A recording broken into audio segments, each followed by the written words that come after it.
আসসালামু আলাইকুম রহমতুল্লাহি বারাকাতুহু। Welcome back to my channel. আমি ঝর্ণা কাতার থেকে বলছি, যে যেখান থেকে সংযুক্ত হয়েছেন আশা করি সবাই ভালো আছেন। আলহামদুলিল্লাহ আমিও ভালো আছি। চলে আসলাম আজকে সালোনা নিয়ে। ম্যাডামদের জন্য হচ্ছে আজকে চিকেন সালোনা রান্না করতেছি, আর আমাদের জন্য হচ্ছে আজকে সবজি রান্না করব মাছ দিয়ে, বাইলা মাছ দিয়ে। আরে মাছটি তো কড়াইতে লেগে যেতেছে। এটা হচ্ছে সামুদ্রিক বাইলা মাছ, খাইতে মজা লাগে না?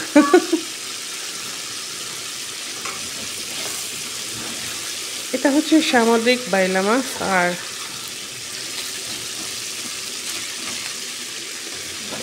মাছ গেছে লাগে রে।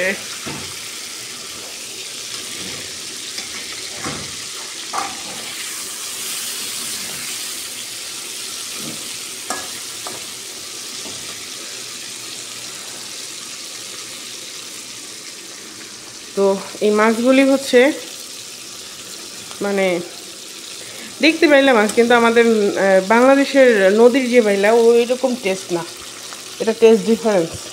কিন্তু পুরা দেখতে পুরা সেম বাইলা মাছ আমাদের দেশের বাইলা মাছ তো অনেক মজা। মাশাল্লাহ মাশাল্লাহ মাশাল্লাহ। তো আর এই কড়াইতে আমি সবসময় তরকারি রান্না করি, তো মাছ ভাজতে গেছি না, মাছ লেগে যেতেছে। সমস্যা নেই, ভাঙ্গা চুড়েই রান্না করবো, যা করছে আল্লাহ। নাকি কোন যা করছে আল্লাহ, ভোট দিব পাল্লা, হইতে থাকুক। আর আমি এখানে সবজি কী কী নিয়েছি আপনাদের একটু দেখাই।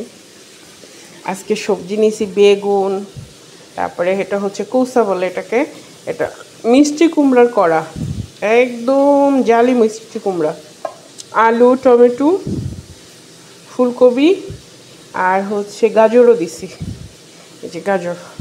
এই সব কিছু দিয়ে হচ্ছে আজকে আমি তরকারি রান্না করবো। এই সপ্তাহে মুরগি খাবো না বলছি, তবে হ্যাঁ বৃহস্পতিবার মুরগি রান্না করতে হবে, কারণ হচ্ছে আমি সবসময় শুক্র শনি রান্না করি না। তো যদি বৃহস্পতিবারে আমি বেশি করে মুরগি না রান্না করি তাহলে খাওয়ার সমস্যা হয়ে যায়, মানে তরকারির একটা প্রবলেমে পড়া যায়। তো এই কারণে কালকে মুরগি রান্না করবো যেন শুক্র শনি মেকআপ করা যায়, বা শনিবার না খাইতে পারলেও ডিম ভাজা মিম ভাজা দিয়ে খাওয়া যায়, শুক্রবারে যেন মেকআপ করা যায়, কারণ আমার শুক্রবারে রান্না করতে ইচ্ছা করে না। তো এখানে মাছটা ভাইজে নিই কড়া করে।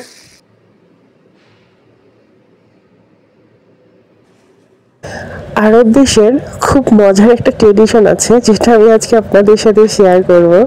সেটা হচ্ছে আরব দেশের মানুষের ধারণা, আপনার মানে প্রতিটা আরব দেশে তো প্রত্যেকটা বাসাতেই খেজুর গাছ আছে। যেমন আমাদের বাংলাদেশে হচ্ছে আম, জাম, কাঁঠাল, লিচু মোটামুটি সবার বাসাতেই থাকে এই ফল গাছগুলি, যাদের জায়গা আছে বা গ্রামের বাড়িতে।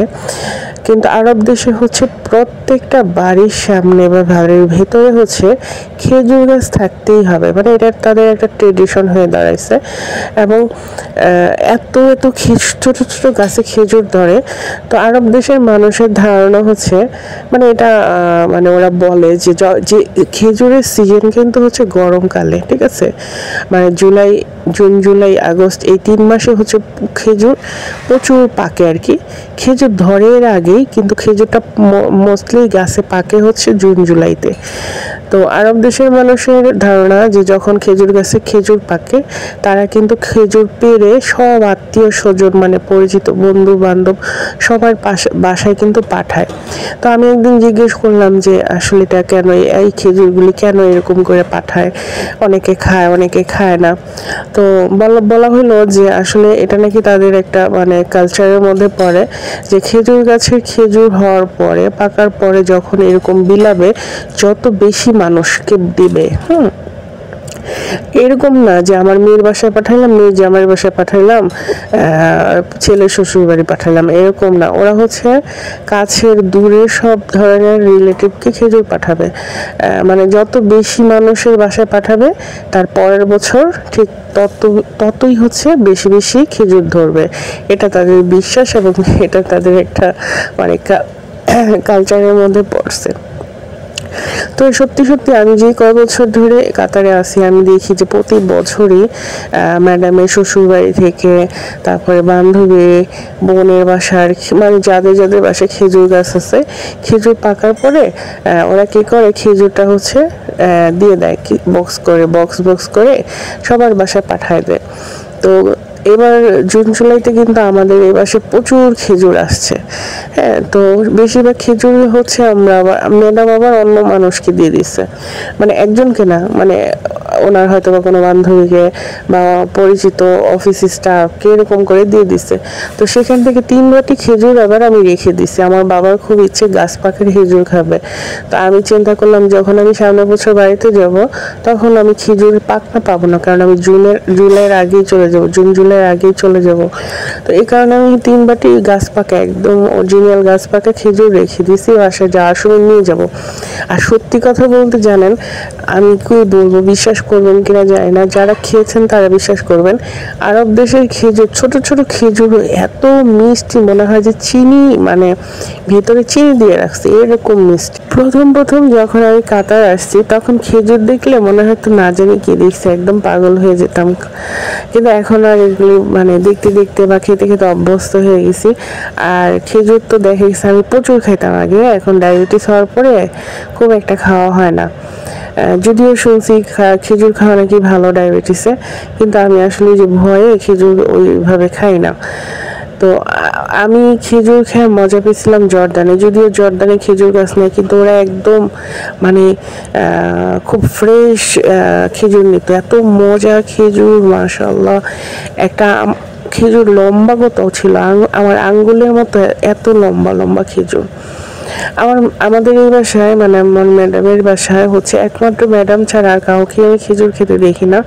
ম্যাডাম কিন্তু প্রতিদিন দুপুরবেলা কি করবে জানেন, মানে 3 পিস বা বেজোড় আর কি খেজুর খাবে, এবং খেজুরের সাথে হচ্ছে আপনার হচ্ছে এটাকে লাবনে বলে। হ্যাঁ, জাস্ট টক দইয়ের মতোই, কিন্তু টক দইটা তো লিকুইড, এটা হচ্ছে আরও অনেক ঘন হয়, মাখনের মতো। এটা সাধারণত আরবিরা হচ্ছে রুটির সাথে খায়। সো ওই খেজুর দিয়ে আর লাবনি দিয়ে খায়। আপনারা যারা আমার ভিডিও দেখেন, যদি আরব দেশে থেকে থাকেন তাহলে আপনারা ট্রাই করবেন। আমি একবার ট্রাই করছিলাম, সত্যি অনেক মজা লাগে খেজুর দিয়ে লাবনি দিয়ে খেতে। আর এটা নাকি অনেক হেলদি ফুড, ম্যাডাম বলছে এটা খুবই নাকি ভালো স্বাস্থ্যের জন্য, এবং খেতেও আসলেই মজা।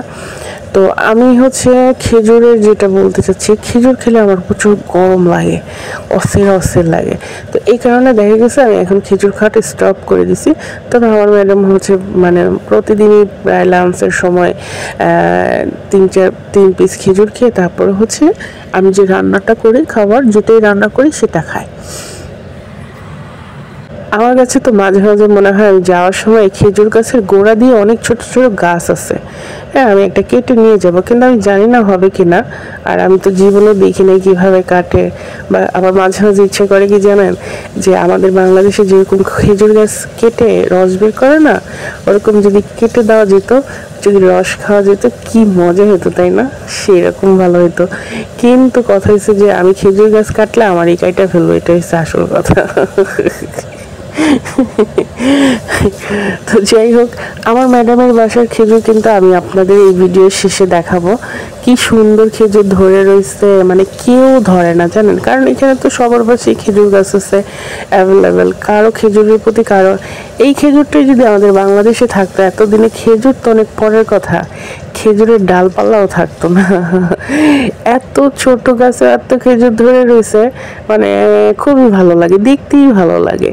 আসলে এরকম যদি আমাদের দেশেও হতো, কারণ আমাদের বাঙালিরাও কিন্তু খেজুর খেতে খুব পছন্দ করে। সাধারণত রোজার মাসে দেখা গেছে সবাই মোটামুটি খেজুরটা বাসায় থাকে, কিন্তু এত দাম খেজুরের, মাশাআল্লাহ, সেটা বলার অপেক্ষাই রাখে না।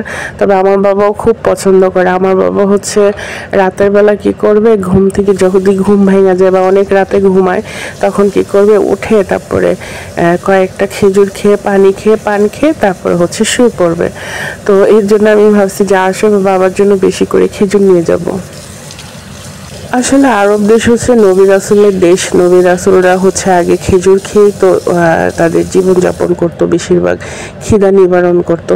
তো এই কারণেই আমার কাছে মনে হয় যে আসলে এই দেশের মাটির জন্য মানে পারফেক্ট হচ্ছে খেজুর গাছ, বিশেষ করে। কারণ আমি দেখি যে যদি সারা বছরও আপনি একটা খেজুর গাছে পানি না দেন, তারপরও না গাছটা খুব মানে তাজা থাকে এবং ফলের যখন ফল হওয়ার সময় তখন ফল ধরে। আর অন্যান্য সব গাছই কিন্তু এদেশে মারা যায় সিজনে, হ্যাঁ, গরমের সিজনে। কারণ এদেশে গরমের সিজনে রোদের তাপ এত বেশি থাকে, মানে সেটা বলে বোঝানো যাবে না। কিন্তু অথচ গাছ মরে না, কিন্তু একমাত্র খেজুর গাছই হচ্ছে তার কোনো ক্ষতি হয় না। তো এই কারণে বললাম যে আসলে এই দেশের মাটি হচ্ছে খেজুর গাছের জন্য পারফেক্ট। এই যে দেখতেছেন খেজুর গাছ, এটা কিন্তু আমার ম্যাডামের বাসার খেজুর গাছ। সামনে দেখেন কত খেজুর ধরে আছে, কিন্তু অথচ কেউ একটা খেজুরের হাতও দিবে না, মানে কেউ পারবে না, কারণ ওই ফিলিংসটাই নেই। অথচ বাংলাদেশে যদি এই খেজুর গাছটা থাকতো, খেজুর তো যাইতো খেজুরের গাছ সহ উঠায় নিয়ে যেত। আমি রাত্রিবেলা ময়লা ফেলাইতে আসছি, তখন আসলে আমি একটু ভিডিও করে নিলাম। আর আজকে হচ্ছে বৃহস্পতিবার ছিল, তো রাতের বেলা আমার তেমন কোনো কাজ ছিল না, মোটামুটি কাজটা শেষ করে তারপরে এদিকে আসছি। আর কালকে তো হচ্ছে শুক্রবার, সবাইকে জানাচ্ছি জুম্মা মোবারক। আমি যখন ভিডিওটা পাবলিশ করব তখন অলরেডি শুক্রবার। তো এখানে ময়লাটা ফালাই আবার ভাবলাম যে ভিতরে কি বিলাই টিলাই আছে কিনা, যে বিলের উপরে যদি ময়লা ফালাই থাকি, তো এর জন্য আবার চেক করতেছি, দেখলাম যে না, বিলাই নেই। আসলে আগে তো আমি মোটামুটি বের হইতাম বাহিরে, কিন্তু এখন আর বের হওয়া হয় না। আজকে অবশ্য ডাক্তারের কাছে গেছিলাম। আমি ডাক্তারকে বলছি যে আমি হাঁটতে নিলে আমার বুকে অনেক ব্যথা হয়, মানে চাপ দিয়ে থাকে। তো আমাকে এবার সাজেস্ট করতে হচ্ছে আমাকে হার্টের ডাক্তার দেখাতে বলছে, হার্ট স্পেশালিস্ট। তো ইনশাল্লাহ ডিসেম্বরের হয়তো বা 4-5 তারিখে আমি হচ্ছে হার্টের ডাক্তার দেখাবো। তবে আজকে আমি আমার সব কিছু পরীক্ষা করছি, আপনার হচ্ছে ইসিজি করছি, এক্সরে করছি, কিছু ধরা পড়ে নাই। কিন্তু তারপর ডাক্তার মহিলা বললো যে আপনি একটা হার্ট স্পেশালিস্ট দেখান, এটা আপনার ভালো হবে, যেহেতু আপনার কোলেস্ট্রল, তারপরে হচ্ছে ডায়াবেটিস, সব রোগ আছে। সো আমার মনে হয় যে আপনার হার্ট স্পেশালিস্ট দেখানো উচিত। কোনো প্রবলেম থাকলে সেটা সলভ করা যাবে, আর অসুখ যদি গাড় হয়ে যায় তখন তার সলভ করা যাবে না, তাই না? তো সবাই ভালো থাকবেন, আল্লাহ হাফেজ।